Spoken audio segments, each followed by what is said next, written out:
Alright, Hebrews and Shalomi homies. We are in Hebrews chapter 11 today, talking about belief. And of course, Hebrews is written to the Hebrew believers, or potentially backsliding believers, in Yeshua Messiah during the age of the apostles, to provide them with a remembrance of their belief. And so it is a good little walkthrough for us, and it helps us define in context what belief is, which is good because some people will say, well, I believe in Messiah, I believe in Jesus, I'm good to go, right? Let's have that conversation. Hebrews chapter 11. And belief is the substance of what is expected, the proof of what is not seen. So we believe when we have an expectation, we believe what is not seen. For by this, the elders obtained a witness. What witness? What elders? We're going to see that momentarily. By belief, we understand that the ages were prepared by the word of Elohim, so that what is seen was not made of what is visible. The Father has been moving the chess pieces for time immemorial to bring about these things, to build our belief. By belief, Abel offered to Elohim a greater slaughter offering than Cain, through which he obtained witness that he was righteous. Elohim, because he brought an offering of his heart. He wasn't just going through the motions, which is another good definition of righteousness. Elohim witnessing of his gifts, and through it, having died, he still speaks. By belief, Enoch was translated so as not to see death, and was not found because Elohim had translated him, not transfigured him. Yeah, transformed him from a being of flesh to a being of light and took him to heaven. For before his translation he obtained witness that he pleased Elohim. But without belief it is impossible to please him, to please Elohim. For he who comes to Elohim has to believe that he is, and that he is a rewarder of those who earnestly seek him. So if you don't believe that Elohim is real and powerful, when you seek him, you're not going to find him. You have to believe that he is first in order to find him. Otherwise, your seeking is going to be fruitless. By belief, Noah, having been warned of what was yet unseen, having feared, prepared an ark to save his house, through which he condemned the world and became heir to the righteousness which is according to belief. Righteousness is according to belief. By belief, Abraham obeyed when he was called to go out of the place which was about to receive as an inheritance. And he went out not knowing where he was going. By belief, he sojourned in the land of promise as a stranger, dwelling in tents with Isaac and Jacob, the heirs with him of the same promise. He was looking for the city having foundations, whose builder and maker is Elohim. By belief also, Sarah herself was enabled to conceive seed, and she bore a child when she was past the normal age, because she deemed him, Yahweh, trustworthy, who had promised. She believed, and so it came true. And so from one, and him as good as dead, were born as numerous as the stars of the heavens, and countless as the sands of the seashore. In belief all these died, not having received the promises, but seeing them from a distance, welcomed and embraced them, and confessed that they were aliens and strangers on the earth, that they were not here for their fleshly body, right? That they were children of Elohim. I like this right here. Not having received the promises, but seeing them from a distance, knowing that they were going to come true, to be a portion of, a part of what Yahweh was doing with the promise to the seed of Abraham, Isaac, Jacob, Israel, all these, as numerous as the sands of the seashore. But when it comes to that inheritance, which we, as the seed of Abraham, we have through Yeshua Messiah, Jesus the Christ, grafted into the tree of life, right? They weren't here to see that. But did they lose belief that they didn't see it? Or did they understand that they were larger?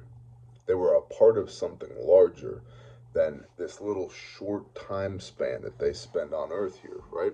Which is why they welcome and embrace them and confess that they were aliens and strangers on the earth. They're just part of something bigger, homeboy. I'm just passing through. And if the Father needs me to pass through and do these things in order to fulfill his word that was spoken, this promise of the seed of Abraham, then so be it. For those who speak this way make it clear that they seek a fatherland, and yet if they had indeed kept remembering that place from which they had come out, they would have had the chance to return. But now they long for a better place, that is, a heavenly. Therefore, Elohim is not ashamed to be called their Elohim, for he has prepared a city for them. By belief, Abraham, when he was tried, offered up Isaac, and he who had received the promises offered up his only brought forth son, of whom it was said, in Isaac your seed shall be called. Reckoning that Elohim was able to raise even from the dead, from which he received him back as a type. This is very important here. The slaughtering of Isaac, the binding of Isaac. Abraham intended to kill Isaac, his only begotten son. There are huge parallels between Abraham and Isaac, okay, and the Father and Yeshua, Jesus. I talked about them on that Torah portion on Men's Group Monday. Huge parallels. Abraham means exalted father, right?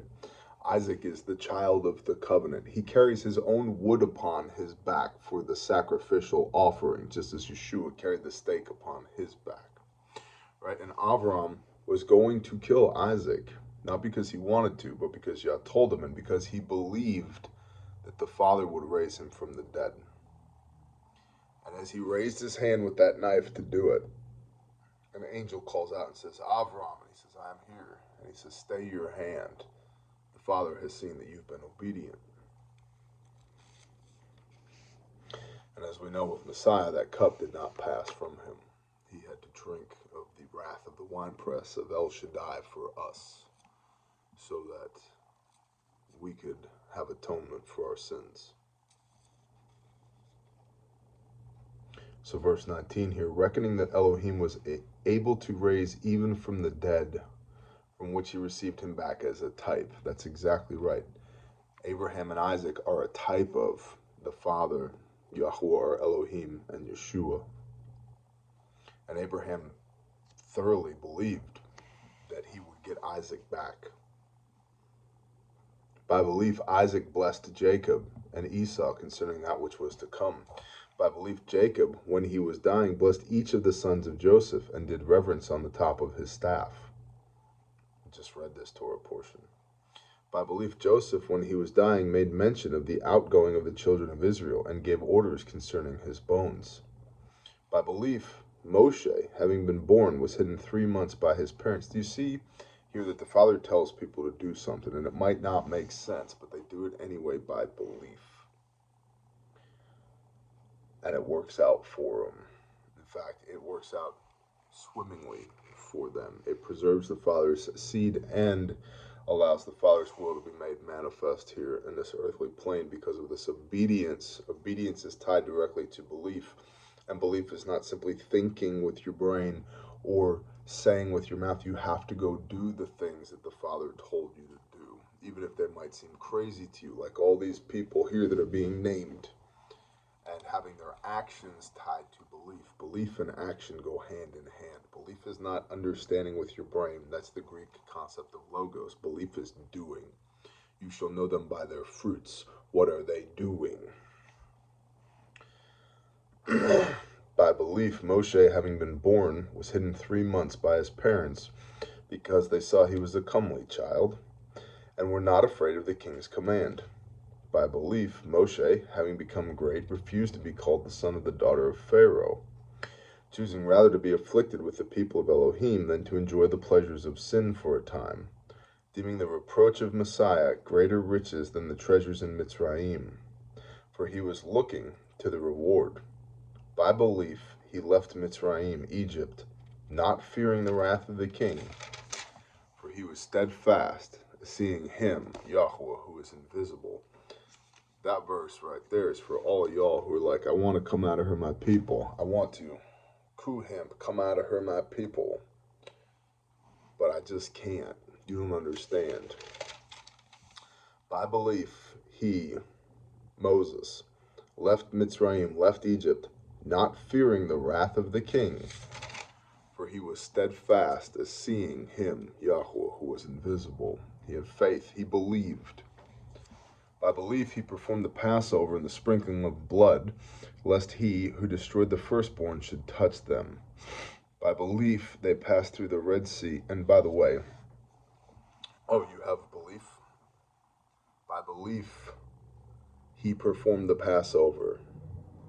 I have belief too. We perform the Passover. So don't say that the keeping of the Old Testament feasts denies Yeshua, denies Jesus, because we believe in him too. By belief, he performed the Passover and the sprinkling, and we're reading in the New Testament here, by the way, and the sprinkling of blood, lest he who destroyed the firstborn should touch them. By belief, they passed through the Red Sea as dry land, and when the Mitzrites tried it, they were drowned. By belief, the walls of Jericho fell, having been surrounded for 7 days. By belief, Rahab the whore did not perish with those who did not believe, having received the spies with peace. And what more shall I say? For the time would fail me to relate of Gideon, and Barak, and Shimshon, or Samson, and Jephthah, also of David, and Samuel, and the prophets, who through belief overcame reigns and worked righteousness, who by belief overcame kingdoms and worked righteousness. By belief worked righteousness. What does Luke 1 verse 6 say? Righteousness is blamelessly walking in the commands of Yah. So by belief, all these people blamelessly walked in the commands of Yah. It's you and me, brother and sister. We are supposed to, by belief, blamelessly walk in the commands of Yah. And remember, we're reading in Hebrews 11, which is in the New Testament. I'm under the new covenant. This is in the New Testament. And that definition of righteousness comes from the Gospel of Luke, chapter 1, verse 6, in the New Testament. Who through belief overcame reigns, worked righteousness, worked blamelessly walking in the commands of Yah by belief. Obtained promises. The fulfillment of these covenants, these promises. And that's a big deal. Go read Deuteronomy 28. I mean, like, right now, go read Deuteronomy 28. You want to be on the plus side of those promises, not on the negative side. Obtained promises, stopped the mouths of lions, quenched the power of fire, escaped the edge of the sword, out of weaknesses were made strong, became mighty in battle, put foreign armies to flight. Women received back their dead by resurrection, and others were tortured, not accepting release to obtain a better resurrection. By belief, all these things were done. Don't you want to receive these promises, to be able to do these things in the name of Yeshua and in the name of Yah? By belief. Belief is not with your brain or with your mouth. It's with your heart and with your hands. That's where belief comes from. Because every one of these things involved action. Not talking about, thinking about. Action. And you will not do with your hands what you don't believe with your heart. And others had trial of mockings and floggings and more, of chains and imprisonment. They were stoned, they were tried, they were sawn in two, they were slain with the sword. They went about in sheepskins and goatskins, being in need, afflicted, mistreated, of whom the world was not worthy, wandering in deserts and mountains and caves and holes of the earth. And having obtained witness that through belief all these did not receive the promise, Elohim obtained witness through belief all these did not receive the promise, Elohim having provided what is better for us, that they should not be made perfect apart from us. So those that are apart from us, that do not have belief, suffer all of these trials and tribulations. They did not receive the promise. Elohim having provided what is better for us, that they should not be made perfect apart from us. They are over there. We are over here. We have this belief Elohim treats them differently than he treats us. Deuteronomy 28. I'm telling you, go read it. Why do I need belief? Because you want the inheritance of these promises right here. Verse 33, obtained promises.